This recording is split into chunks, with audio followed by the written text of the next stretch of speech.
नमस्कार फरीदाबाद, मैं सौरभ भारद्वाज। अभी 2 दिन पहले पूर्व कैबिनेट मिनिस्टर हरियाणा विपुल गोयल ने अपना जन्मदिन मनाया और उस जन्मदिन समारोह में लगातार ये चर्चा थी कि नगर निगम चुनाव बस होने ही वाले हैं और उसी के चक्कर में बहुत सारे पार्षद प्रत्याशी जो हैं वो उस कार्यक्रम में नहीं पहुंचे, शायद तैयारियों में व्यस्त रहे होंगे, उस कार्यक्रम में नहीं पहुंचे। हमारे साथ हैं पारस भारद्वाज, सेव फरीदाबाद से हैं। उनके साथ बात करेंगे और जानने की कोशिश करेंगे कि ये जो पूरा प्रकरण है चुनाव को लेकर, वो लगातार हाई कोर्ट में इस मामले की पैरवी कर रहे हैं, इस मामले को उठा रहे हैं। तो उनसे जानेंगे कि मामला क्या है और कहाँ तक पहुँच गया। चुनाव की ये जो रूपरेखा है, चुनाव की ये जो गहमा गहमी है, ये कहाँ तक पहुँची है पारस? सौरभ जी, सबसे पहली बात तो जो चुनाव की बात है, फरीदाबाद शहर का जो नगर निगम का चुनाव है वो एक मजाक बन के रह गया है। वो मजाक बन के क्या रह गया है, उसको सोची समझी षड्यंत्र के तहत एक मजाक बनाया जा रहा है और मेरे पास उसके लिखित में सबूत हैं कि सरकार कैसे फरीदाबाद की जनता को गुमराह करने का काम कर रही है। कैसे जो हमारे गांव हैं, जो फरीदाबाद शहर के अंदर जो गांव हैं जिनको निगम के अंदर जबरदस्ती ले लिया गया, मैं तो कहूंगा कि भाई जबरदस्ती हड़प लिया गया, कब्जा कर लिया गया उनके ऊपर, किस तरीके से ये जो चुनाव है या जो चुनाव की गहमा गहमी जिसको हम बोल रहे हैं, वो किस तरीके से एक षड्यंत्र की तरह ये लोग काम कर रहे हैं और पंचायतों की जमीनें हड़पने का काम, पंचायतों के पास जो पैसा था उसको हड़पने का काम किया गया ये चुनाव का लॉलीपॉप दिखाकर।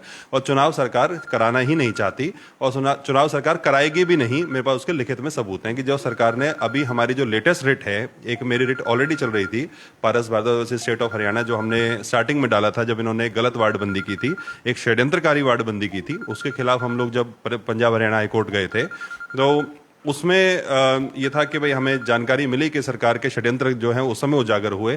फिर सरकार ने एक और चिट्ठी का हवाला दिया, वो मैं सीरीज बाय सीरीज सब कुछ बताता हूँ। और अब एक और लेटेस्ट रेट में हमारे साथी कुछ और साथी के माध्यम से हम दोबारा हाई कोर्ट में गए, उस चिट्ठी को हमने चैलेंज किया दोबारा से कोर्ट में और फिर सरकार ने जो जवाब दिया वो बड़ा ही हैरत अंगेज और बड़ा ही चौंका देने वाला जवाब है और वो सरकार के जितने भी आप मंसूबे हैं उनका पर्दाफाश करता है वो।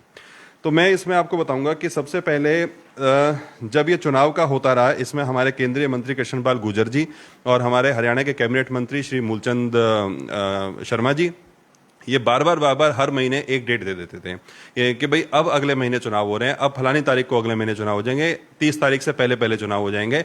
तो एक साल तक ये जनता को बरगलाते रहे।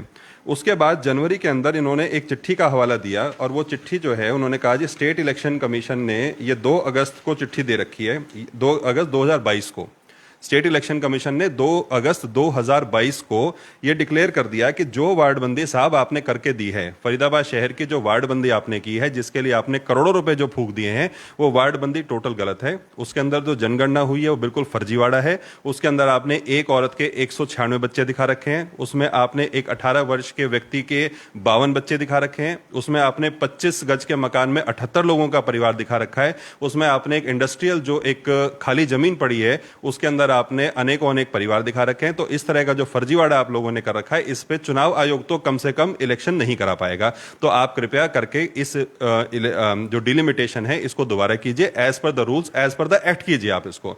ये चिट्ठी 2 अगस्त को आती है और 2 अगस्त 2022 में जिसको कि ये लोग छुपा के रखते हैं, ये छुपा के रखते हैं। हमारा जो है वो 7/4/2022 को केस डला था, हमारा 7 अप्रैल 2022 को केस डला था और उस केस की पहली दूसरी तारीख पे चुनाव आयोग को समझ में आ गया था कि हमारा पॉइंट क्या है। उन्होंने इस वार्डबंदी को खारिज कर दिया था, लेकिन सरकार ने चिट्ठी छुपा के रखी। क्यों छुपा के रखी? क्योंकि वो एक षड्यंत्र करना चाहते थे। षड्यंत्र क्या था? षड्यंत्र ये था कि भाई जमीन, इनका जो पैसा है निगम के उसके अंदर आ जाए, जो गांव का पैसा है वो आ जाए, जो कार्यकर्ता इनको फ्री के कार्यकर्ता मिले हुए हैं उनसे अपने जन्मदिन मनवा लें, उनके पोस्टर लगवा लें, उनकी गाड़ियों का तेल फुकवा लें, उनको रैलियों में ले जाएं, उनको जबरदस्ती उनके कानों में मन की बात ठूस के घुसाई जाए, है ना। और वो कार्यकर्ता बेचारा गऊ की तरह इनके पीछे पीछे चलता रहता है क्योंकि उसको टिकट चाहिए, उसको लगता है कि भाई नेताजी टिकट देंगे और नेताजी को कहीं किसी तरीके से नाराजगी ना हो जाए। तो अगर नेताजी ये चिट्ठी बता देते कि भैया तुम्हारे चुनाव नहीं हो रहे अभी, है ना, तो फिर कार्यकर्ता क्यों पीछे लगता। तो खैर बहरहाल उसके बाद फिर क्या होता है जी, सरकार एक चिट्ठी देती है 12/1/2023 को। ये सरकार देती है, चुनाव आयोग में देता, सरकार देती है। सरकार कहती है कि भाई हमने डिसाइड कर लिया कि अब रीडिलिमिटेशन होगी, डिलिमिटेशन फिर से होगी और उस डिलिमिटेशन जो इलेक्शन कमीशन की चिट्ठी आई थी जो उन्होंने कहा था कि आप इसको ठीक कीजिए, तो सरकार ने माना कि अब हम ठीक करते हैं इसको। ठीक करेंगे, ठीक है, लेकिन वो ठीक कैसे करेंगे कि अब हम जनगणना परिवार पहचान पत्र के माध्यम से करेंगे। ये एक नया पिटारे में से एक वो नया रायता फैल गया है ना, फिर एक नई वो चीज ले आए कि परिवार पहचान पत्र के माध्यम से करेंगे, जो कि कहीं पर भी एक्ट में कहीं पर भी रूल्स में नहीं था। बहुत सारे लोग मेरे पास आते रहे, क्योंकि मैं अब इसका हम कंटेस्ट कर ही रहे थे हाई कोर्ट के अंदर, तो लोगों को लगा कि मुझे थोड़ी बहुत जानकारी होगी। तो मैंने कहा कि भैया देखो, परिवार पहचान पत्र के आधार पर कभी भी इलेक्शन का जो सर्वे है, जो वार्डबंदी का जो जनगणना है, वो इस्तेमाल नहीं हो सकती, क्योंकि रूल्स नहीं कहते इस तरीके से। भाई हरियाणा म्युनिसिपल कॉर्पोरेशन एक्ट 1994 का ही तो पालन करोगे ना आप, चाहे कोई भी सरकार हो, चाहे कोई मर्जी हो। या एक्ट में चेंज लाएं, अमेंडमेंट करें फिर एक्ट के अंदर, है ना। मतलब रहेगी तो एक्ट के हिसाब से ही ना, चाहे आप अमेंडमेंट, भाई अमेंडमेंट करना सरकार का अधिकार है, तो वो करे और उसके अंदर उसको फॉलो करें, तो हमें कोई आपत्ति नहीं है। लेकिन जो करंट जो एक्ट है उसके हिसाब से तो नहीं कर सकते। हम बार बार कहते रहे, बोले अरे नाना नेताजी ने कह दिया जी, कृष्णपाल जी ने कह दिया, भाई ऐसे हो जाएगा चुनाव। चलो जी, हमने सोचा भी ठीक है, कृष्णपाल जी शायद इस शहर में जो है कानून से भी ऊपर चल रहे होंगे। तो अब क्या होता है जी, 12/1 को इन्होंने कहा कि हम रीडिलिमिटेशन करेंगे और उसके अंदर सारी के सारी जो SC, जनरल, BC, इन सब के रजिस्टर्ड वोटर्स की लिस्ट बनाएंगे और परिवार पहचान पत्र के आधार पर बनाएंगे। परिवार पहचान पत्र के इतनी सारी त्रुटियां लगातार अखबारों में छपती रही कि व्यक्ति मर चुका है उसको भी उन्होंने परिवार पहचान पत्र में डाल रखा है, कोई व्यक्ति जिंदा है उसको मरा हुआ दिखा रखा है उसके अंदर। लगातार अखबारों ने कवरेज करके उसका ताता सा बांध दिया कि भाई देखो ये परिवार पहचान पत्र के अंदर किस तरह की त्रुटियां चल रही हैं। सरकार के सिर में दर्द हो गया कि भाई परिवार पहचान पत्र को किस तरीके से समेटा जाए, जो रायता फैल गया है सारा, इसको कैसे करे और इसके बेसिस पर कैसे वार्डबंदी करी जा सकती है। तो हमने इसी चीज को चैलेंज कर दिया कोर्ट के अंदर। अब देखिए सबसे मजेदार चिट्ठी जो अब आई है मेरे पास, जो 26 तारीख को, हाँ 26 तारीख को आई है, जो मुझे रिसीव कल ही हुई है। तो 26 तारीख को सरकार कहती है कि जो डिलिमिटेशन, जो रीडिलिमिटेशन का जो काम, किसने भेजी है ये चिट्ठी, किसने भेजी है पारस साहब को? चिट्ठी भेजी है जी directorate of urban local bodies, शहरी स्थानीय निकाय निदेशालय, हरियाणा सरकार ने चिट्ठी भेजी है। और ये चिट्ठी हमें जवाब दिया है इन्होंने, इस चिट्ठी का जो हमने कोर्ट से नोटिस कराया था सरकार को कि भाई आपने अब तक अपनी ही लिखी हुई चिट्ठी के ऊपर क्या कार्रवाई की आप लोगों ने। तो उसका जवाब इन्होंने दिया है कि साहब, और बिल्कुल क्लियरली लिखते हैं लोग कि हमने अभी तक फरीदाबाद म्युनिसिपल कॉरपोरेशन के रीडिलिमिटेशन ऑफ वार्ड्स के ऊपर कोई काम नहीं किया है, ठीक है।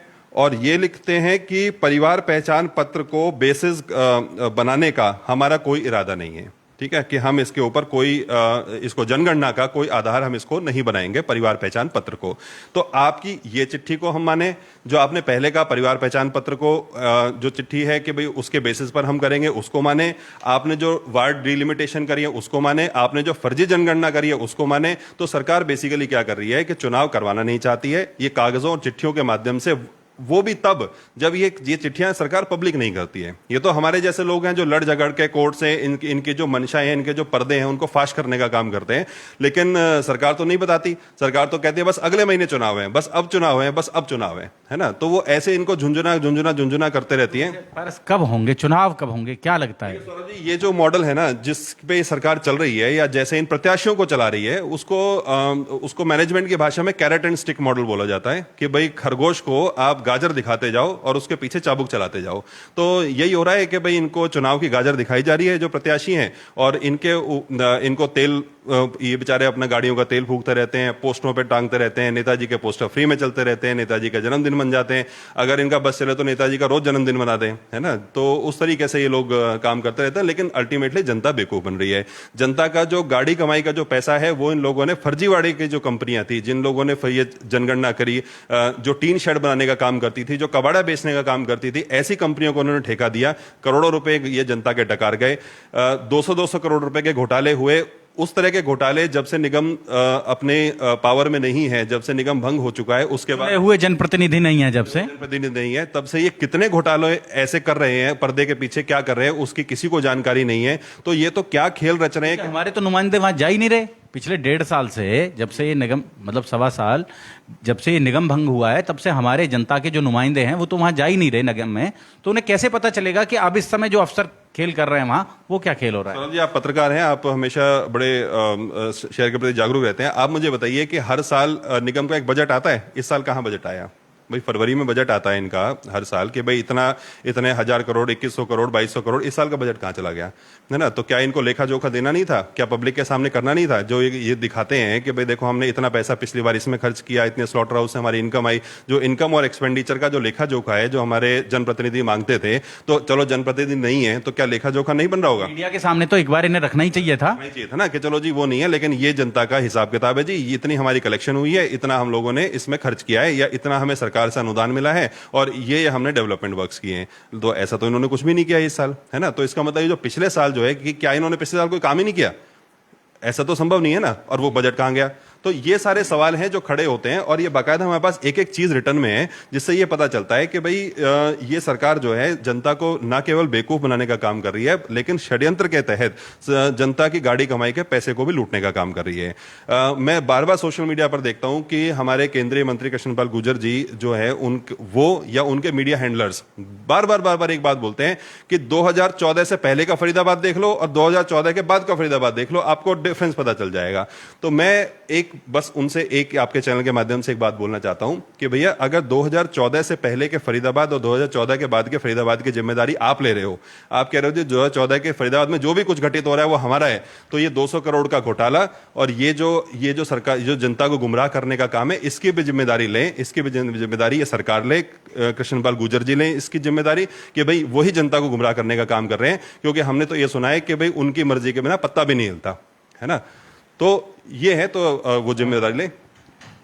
जोड़ेंगे फरीदाबाद आपको शहर की ऐसी ही और महत्वपूर्ण खबरों के साथ। बहुत बहुत धन्यवाद।